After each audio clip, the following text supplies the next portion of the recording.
Assalamualaikum warahmatullahi wabarakatuh. Kembali lagi bersama kami, bukan kembali kan? Assalamualaikum warahmatullahi wabarakatuh. Halo sobat mahasiswa. Jadi saat ini kami sedang membuat tugas podcast tentang mata kuliah hukum acara peradilan agama. Yang dimana tugas ini kita membahas apa sih yang membuat anak milenial zaman sekarang tuh lupa akan agama gitu guys. Jadi untuk selanjutnya akan dibahas bersama teman-teman saya. Hai, kita dari kelompok. Ya seperti itu teman-teman. Sebagai milenial nih, menurut teman-teman nih, apa yang membuat generasi milenial tertarik atau justru menjauhi ajaran agama? Menurut teman-teman nih, gimana? Boleh Bapak Yogi. Menurut saya faktornya banyak banget, Pak. Ya. Faktornya mungkin dari sosial media. Nah, jadi sosial media ini sekarang mempengaruhi banget. Iya, betul, jauh dari betul. agama. Iya, Terus iya. yang kedua dari game. Jadi Iya. orang main game itu kadang lupa nih waktunya ajan, bukannya sholat, malah Iya. push. Ah. Mungkin itu kalau dari saya. Mungkin dari yang lain ada yang mau tambahin? Ya. Kalau dari saya zaman sekarang tuh nganggap kayak hukum agama tuh otoriter ya. Iya. Setuju. Betul. Relevan dengan kehidupan Setuju. zaman sekarang. Setuju banget itu. Apalagi kan kayak ada generasi Gen Z dan milenial nih. Jadi ya. Jadi kurang kurang masuk lah. Ya. Beberapa aturannya Ya, kayak kan, berat nih iya, ajaran gitu berat ya. gitu kan ada. Ngopi dulu nggak sih? Iya. Yo, Mungkin ada dari berbagai stigma lain. Generasi Gen Z ini mungkin memang sekarang agak berat untuk menjalankan hukum agama itu ya. Karena memang seakan-akan agama itu dipisahkan dengan generasi muda sekarang. Jadi Setuju. kayak untuk itu memang makin kesini kita harus lebih giat supaya anak muda zaman sekarang tuh mengenal agama. iya, peran orang tua gitu ya. Orang tua juga perlu keluarga. di situ. Nah, Mungkin ada tambahan dari yang lain. Nah, Abi. Setuju sama Mahfud. Kurangnya dari orang tua untuk mendidiknya. Iya, harus mendidik dalam keagamaan. iya orang tua Orang banyak yang gitu sekarang. betul. Orang tua. Keagamaannya itu. Iya, betul. Salah pilih orang tua. Oke. Baik, teman-teman. Bukan salah pilih orang tua. Atau juga orang tua. Apa-apa.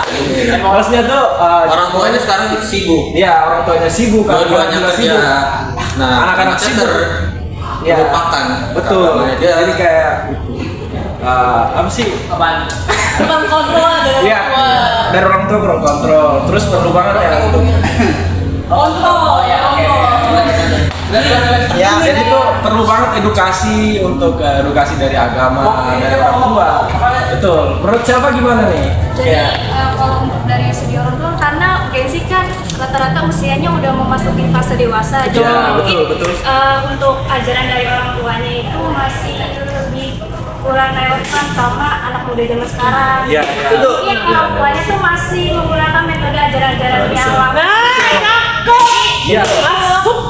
Masa muda kita tuh kayak kurang masuk karena kan kita Ya, udah kenal lingkungan, udah tahu Ya. dunia luar dan jadi Apaan? Oh, ada. dan jadi mungkin lebih ke orang tuanya tuh bisa Iya, menerapkannya ke apa sih? Cara mendidiknya kayak orang dulu gitu ya. Salah ya. Salah. Iya, padahal itu salah banget. Soalnya anak-anak zaman sekarang tuh dimarahin juga pada marah balik atau ngelawan gitu kan. Seperti itu. Pergaulannya sangat blunder seperti itu. Terus selanjutnya nih, bagaimana cara menyajikan hukum Islam agar lebih relevan dan menarik bagi generasi milenial saat ini, teman-teman? Oke, mulai pertama dari Bang ini dulu, gimana? Bang Mahfud. Bang MD, Mahfud. bukan. Bang Mahfud MD, bukan dong. Masa kita sekelompok sama Bang Mahfud MD? Kalau mengenai hukum Islam, sebenarnya hukum Islam itu di zaman sekarang maupun di zaman dulu itu tetap relevan, tetap masuk akal, tetap dilogikakan, itu tetap logis gitu. Buat anak muda, buat orang dewasa. Cuma memang di zaman sekarang ini susah untuk menerapkan hukum Islam. Jadi ya pertama karena memang hukum negara kita memakai hukum sistem demokrasi, bukan hukum Islam. Jadi untuk menerapkannya memang agak susah. Tapi itu penting bagi generasi muda buat kita berjuang, entah itu menegakkan hukum Islam atau ya kita sendirilah, belajar dari kita sendiri, mulai dari diri kita sendiri untuk pelan-pelan entah menerapkan hukum Islam, entah menerapkan syariatnya. Ya mungkin itu saja. Walaupun itu tidak mudah ya. Ya itu pasti tidak mudah untuk menerapkan syariat Islam itu di zaman sekarang ini. Iya. Oke, dari teman-teman ada yang lain? Bisa dengan gini, Bang Mahfud. Sekarang banyak aplikasi-aplikasi di HP kan. Kita memanfaatkan teknologinya aja. Betul banget. Ya, soal agama, di Al-Quran ada. Terus kita bisa mencari ya fikih, sunah-sunah. Ya, Kita gampang sekarang. gampang sekarang kan. Jadi kita itu memanfaatkan teknologi yang ada. Jadi sebenarnya manfaat teknologi, kemajuan teknologi saat ini tuh nggak semena-mena negatif. Ada positifnya juga. Seperti itu teman-teman. Yang lain ada yang menanggapi lagi? Dan juga harus pintar-pintar milih, karena kan sekarang banyak berita atau ajaran yang menyelewengkan dari ajaran agama semestinya, kayak bentuk-bentuk organisasi Islam yang di luar dari ranah Islam. Nah, kita sebagai umat muslim mungkin juga harus lebih tahu ajaran mana yang benar, ajaran mana yang enggak benar, dan yang mana konsumsi bisa dikonsumsi publik dan mana yang tidak bisa dikonsumsi publik. konsumsi yang salah dan konsumsi yang benar. Iya, betul. Kita harus pintar-pintar juga. Intinya Betul sekali. bisa memilah-milih lah. Iya, setuju. Jadi balik lagi tergantung diri masing-masing. Diri masing-masing. Maunya ke hal positif, negatif, apa enggak, dua-duanya. Iya, betul. Setuju. Mana? Menurut Ferdi, menurut Ferdi. Kalau menurut saya sih memang untuk agama ini emang lumayan sensitif ya guys, karena ini pribadi masing-masing. Ya oleh karena itu ya mungkin di zaman sekarang caranya ya mungkin memanfaatkan teknologi yang ada seperti itu teman-teman. Ya, Nggak kamu kayak dulu. iya, nggak kamu kayak dulu kan? Dulu kita belajar aja tuh harus dipaksa dulu. Ya, karena emang sekarang tuh mau azan, mau pengingat doa juga udah ada kan di HP, ya kan? Nggak perlu repot-repot kan, kayak nggak seperti dulu lagi teman-teman, seperti itu. Oke, ada lagi tanggapan? Mungkin seperti itu. Oke, pertanyaan selanjutnya. Oh, bukan pertanyaan. Jadi teman-teman, kita ada cuplikan nih. Cuplikan apa? Konflik. Ya, cuplikan konflik. Jadi seperti itu guys. Jadi berikut tayangannya. Oke. Konstitusi Anda di sini ini mau ngapain? Saya tanya mau bubarin orang beribadah. Tindak kekerasan dan intoleransi antar umat beragama di tanah air tiap tahun terus meningkat, bukan hanya di antara elemen masyarakat. Berbagai kasus pelanggaran kebebasan beragama juga dilakukan aparat dan institusi negara. Rentannya tindakan intoleransi dan pelanggaran kebebasan beragama ini tercermin dari terus melonjaknya angka kasus intoleransi setiap tahunnya. Menurut lembaga The Wahid Institute, kasus pelanggaran kebebasan beragama yang terjadi sepanjang 2010 berjumlah 62 kasus. Kasus tertinggi berupa pelarangan atau pemaksaan keyakinan, yaitu 25 kasus atau 40%. Sisanya pembatasan rumah ibadah, 19 kasus. Sedangkan pembiaran kekerasan di antara kelompok masyarakat sebanyak 15 kasus. Sepanjang 2011 terjadi 92 kasus pelanggaran kebebasan beragama dan berkeyakinan.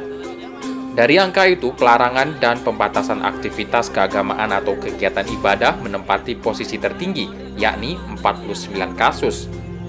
Disusul kasus intimidasi dan ancaman kekerasan oleh aparat negara sebanyak 20 kasus. Sedangkan aksi kekerasan dan pemaksaan keyakinan atau penyegelan rumah ibadah berjumlah 27 kasus. Jumlah kasus intoleransi kembali melonjak di tahun 2012. Sepanjang tahun 2012, terjadi sedikitnya 278 kasus. 6 kasus paling menonjol diantaranya pelarangan rumah ibadah dan pembiaran aksi intoleran oleh aparat. Tingkat intoleransi di tahun 2013 tercatat juga masih tinggi. The White Institute mencatat, selama tahun 2013 terjadi 245 kasus pelanggaran kebebasan beragama. Dari jumlah itu, sebanyak 106 kasus melibatkan aktor negara, sedangkan sisanya dilakukan aktor non-negara seperti ormas dan institusi keagamaan. Tahun 2014, jumlah kasus intoleransi dan pelanggaran kebebasan beragama berjumlah 158 kasus. Sementara menurut catatan Komnas HAM, kasus pengaduan masyarakat terkait intoleransi mengalami peningkatan sebesar 30% pada kuartal pertama tahun 2015. Teman berikut tadi merupakan tayangan cuplikan video konflik bagaimana kondisi pemahaman agama terhadap anak-anak milenial zaman saat ini.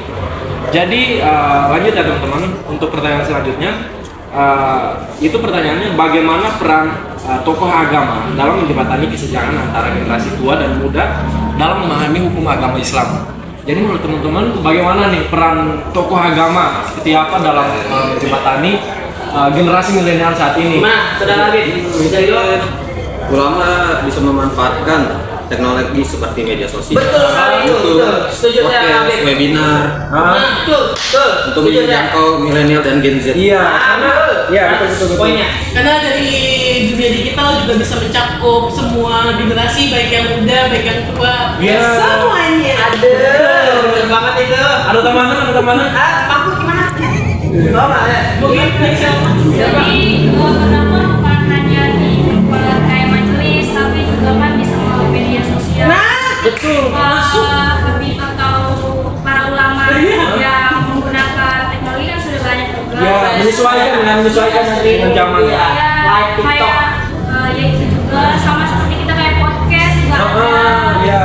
Bahwa memang nggak mau dengerin dari videonya kan bisa lewat suara. Ya. WhatsApp ya. Betul. Biasanya tuh Bapaknya. intinya tuh cuma 30 menit jadi soal itu kan orang lihat wah ini nih Kelamaan nih. iya nih gitu gua nih apaan nih Ya. nah intinya nih gitu kayak gitu sih kalau menurut saya. Iya. Jadi kesimpulannya Generasi Z sekarang memang lebih banyak di media sosial ya. Betul. Jadi peran ulama memang di generasi Z ini harusnya lebih aktif di sosial media juga ya. Ya. Soalnya generasi Z ini sekarang lebih menghabiskan waktu itu di media sosial. Baik itu media sosial TikTok, Instagram Ya. dan lain-lain mungkin. Jadi Ya. para ulama juga harus lebih aktif di sosial media Betul banget, setuju. untuk ya merubah generasi sekarang Iya. yang memang terlalu sibuk di sosial media. Betul Mungkin banget. lebih ke adaptasi teknologi ya. Yes. Jadi kita harus juga mengikuti zaman. Ya. Setuju. Oke, mungkin kesimpulannya ya para ulama atau tokoh agama ini harus lebih menyesuaikan waktu ya, menyesuaikan ini zaman yang ada. Teknologi dipergunakan dengan baik dan sebaik-baiknya mungkin ya, supaya generasi saat ini juga bisa mengerti dan paham seperti itu teman-teman. Betul. Oke, Lanjut aja. next question. Contoh kasus. Oh ya, apa nih yang menurut teman-teman contoh kasus yang sering dihadapi oleh generasi milenial saat ini? Kayak seperti apa sih gitu? Iya. Generasi zaman sekarang kayak lagi ngebahas banget tentang hak perempuan. Iya, kayak kesetaraan gender gitu ya. Iya. Iya, hak perempuan. Kayak perempuan kan disetara dengan laki-laki lah ya. Iya, karena memang pekerjaan perempuan juga udah hampir ini kan, setara dengan perempuan laki-laki saat ini kan. Kayak udah nggak ada lagi kesenjangan. Kesenjangan, yes, betul. Oke, Pak Yogi mau nambahin? Apa nih kasus mana nih yang paling sering dihadapi? Sebenarnya saya berpendapat sama SMP. Ya. Jadi yang kurang lebih sama dengan Jadi nggak ada jawaban lain. bisa lebih baik. Baik teman-teman. Oke. Kayaknya lanjut ke next question lagi nih. Oke, next. Yes. Oke, bagaimana cara generasi milenial mencari sumber informasi hukum Islam terpercaya di era digital saat ini? Menurut teman-teman seperti apa nih? Jawabannya cuma satu podcast kayak kita. Ya, jadi kalian harus mempergunakan media sosial seperti yang ada di sekarang, teman-teman. Sebaik-baiknya ya. Seperti itu. Ada tanggapan? Untuk sumber informasi Islam ya patokannya Al-Quran, hadis. Ya, itu aja sih yang paling utama itu. Iya betul. Kalau tidak ada waktu buat itu ya dari ini ya dipergunakan ya digital ya. Iya, Seperti itu. Alkitab nggak bagus. Alkitab. Iya, karena Nanti kita bisa memilih-milih yang mana yang memang cocok benar sesuai dengan hadisnya atau sesuai dengan di dalam Al-Qur'annya itu. betul banget setuju. Ya. Menurut Habib nih gimana nih Habib nih? Udah maksudnya apa nih generasi milenial mencari sumber informasi yang terpercaya gitu loh, yang terpercaya akurat banyak. nah, Gampang gitu. Di Google bisa. iya Di YouTube YouTube banyak. ada, TikTok banyak yang daftar. iya kan.